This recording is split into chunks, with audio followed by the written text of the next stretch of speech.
नमस्कार, स्वागत है आपका हमारे चैनल में। मैं रानी गुप्ता आपके साथ। बड़ी खबर सामने आ रही है गुजरात से। आपको बता दें कि उत्तर प्रदेश के मुख्यमंत्री योगी आदित्यनाथ आज गुजरात की मोरबी में जनसभा को संबोधित करने जा रहे हैं और इससे पहले ही गजब का नजारा मोरबी क्षेत्र में देखने को मिला। आपको बता दें कि वहां पर बुलडोजर को बकायदा सजाया गया है फूल और मालाओं से और ये कहा जा रहा है कि बाबा के स्वागत में ये बुलडोजर आए हैं। यानी कि सीएम योगी की जो पहचान है वो कहीं ना कहीं एक तरीके से देखी जाती है कि किस तरीके से बुलडोजर कार्रवाई वो लगातार करते हैं और एक इमेज बन चुकी है उनके पूरे यूपी और इसी के साथ ही विदेशों में कि किस तरीके से मुजरिमों के खिलाफ, अपराधी के खिलाफ बाबा का बुलडोजर गरजता है। और शायद यही संदेश देने के लिए गुजरात में भी देखने को मिला कि सीएम योगी के स्वागत के लिए वहां पर बाकायदा बुलडोजर को माला और फूल से सजा धजा करके तैयार रखा गया है और कहा जा रहा है कि ये सीएम योगी के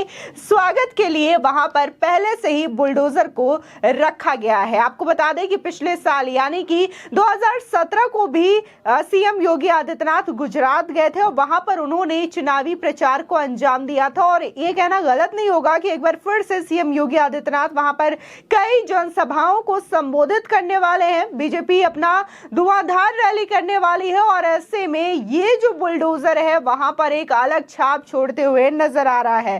देखने को मिला था कि जो बुलडोजर मॉडल अपनाया गया है उत्तर प्रदेश में अपराधियों के विरुद्ध में कार्रवाई करने के लिए, वो बुलडोजर मॉडल कहीं ना कहीं असम में देखने को मिला, उत्तराखंड में देखने को मिला, इसी के साथ ही मध्य प्रदेश और बिहार में भी यही बुलडोजर जो मॉडल है माफियाओं के खिलाफ गरजता हुआ नजर आया था। इसी के साथ ही जो अभी हाल ही में हिंसक घटनाएं देखी गई थी उनके पीछे भी जो अपराधी थे उनको सजा देने के लिए इन बुलडोजर को कहीं ना कहीं एक उस चिन्ह के तौर पर देखा गया था कि जो अगर अपराध करेगा तो उसके घर पे बुलडोजर गरजेगा। और आज सीएम योगी आदित्यनाथ गुजरात के मोरबी में जाने वाले हैं, वहां पर गरजने वाले हैं और इससे पहले ही उनका बुलडोजर वहां पर दिखाई दिया है।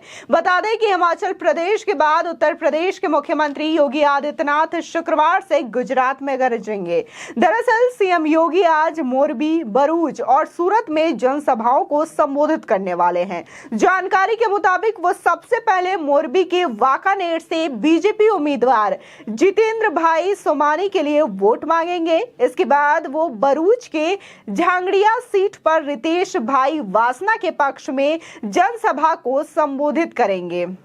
जितेंद्र भाई वसावा के पक्ष में जनसभा को संबोधित करेंगे। इसके बाद सूरत के विधानसभा में बीजेपी प्रत्याशी के लिए सीएम योगी तीसरी जनसभा को संबोधित करने वाले हैं। आपको बता दें गुजरात में 2 फेज में मतदान होना है। गुजरात में 1 और 5 दिसंबर को वोटिंग होगी।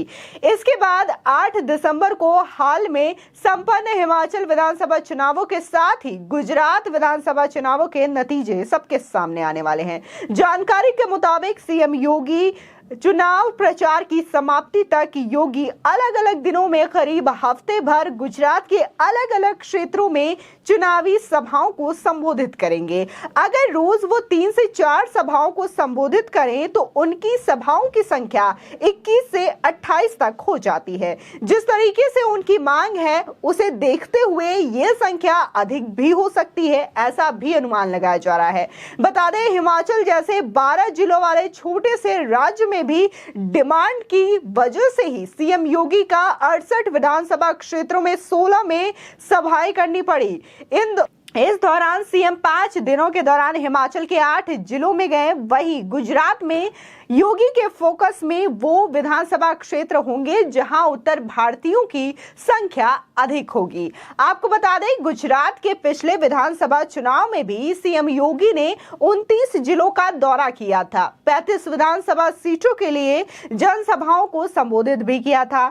जिन विधानसभा क्षेत्रों में उनकी सभाएं हुई थी उनमें से 20 पर बीजेपी को प्रचंड जीत मिली थी। अगर चुनावी परिदृश्य की बात करें तो पिछले चुनावों में बीजेपी और कांग्रेस में कड़ा मुकाबला देखने को मिला था। उस चुनाव में बीजेपी और कांग्रेस को क्रमशः 99 और इसी के साथ ही कांग्रेस को 77 सीटें हाथ लगी थी।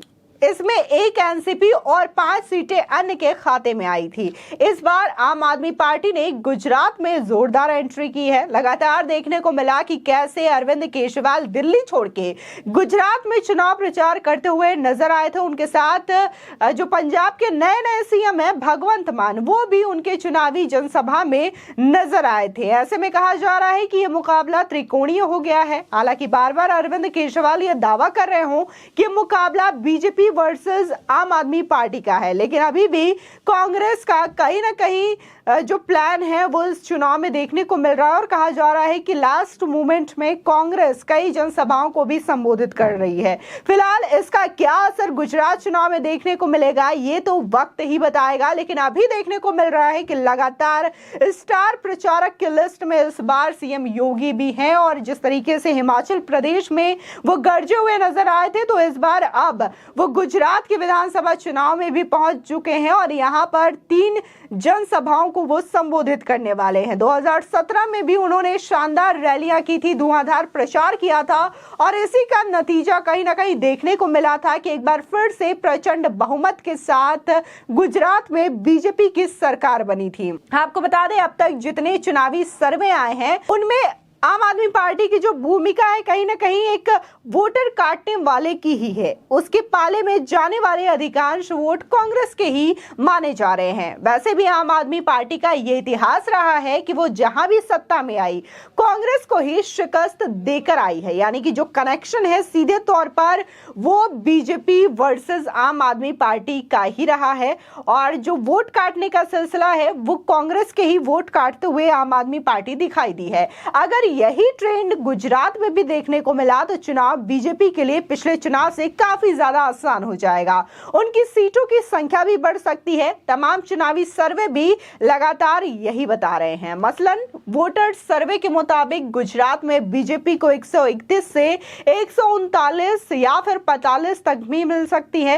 कांग्रेस के खाते में मात्र जो सीटें हैं वो 125 या फिर 130 तक ही जाते हुए दिखाई दे रही है। वहीं अगर हम आम आदमी पार्टी की बात करें तो महज 5 से 10 सीटें उनके खाते में जाती हुई दिखाई दे रही हैं और अन्य सीटों की बात करें तो उनके खाते में 2 सीटें जा रही हैं। आपको बता दें कि एक एजेंसी की चुनावी सर्वे के दौरान भाजपा को 125 से 130 सीटें मिली, वहीं कांग्रेस पार्टी को 29 से 33 सीटें, आम आदमी पार्टी को 20 से 24 और अन्य के खाते में 1 से 3 सीटें मिलने का अनुमान लगाया जा रहा है। वहीं एक टीवी चैनल में सर्वे में बीजेपी को 119 सीटें, कांग्रेस पार्टी को 22 सीटें, आम आदमी पार्टी को 3 सीटें मिलने का अनुमान लगाया जा रहा है।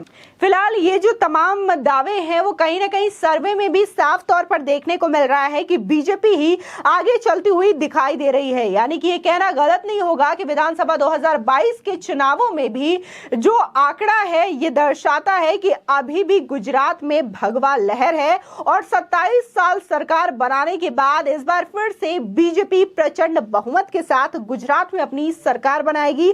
आम आदमी पार्टी और कांग्रेस के मैदान में आने से भी बीजेपी को टक्कर देने वाला कोई नहीं है, ना तो आम आदमी पार्टी और ना ही कांग्रेस। फिलहाल जिस तरीके से आज सीएम योगी आदित्यनाथ अपना धुआंधार प्रचार गुजरात में करने वाले हैं और बुलडोजर को देख करके यही अंदाजा लग रहा है कि जिस तरीके से उत्तर प्रदेश में दोबारा रिपीट हुई है बीजेपी की सरकार योगी आदित्यनाथ के चेहरे पर, और इसी तरीके से एक बार फिर से गुजरात में भी बीजेपी की सरकार बनना तय माना जा रहा है। फिलहाल आपकी इस खबर पर क्या राय है हमारे कमेंट सेक्शन में जरूर बताएं। आगे की और भी अपडेट के लिए चैनल को सब्सक्राइब करना ना भूलें।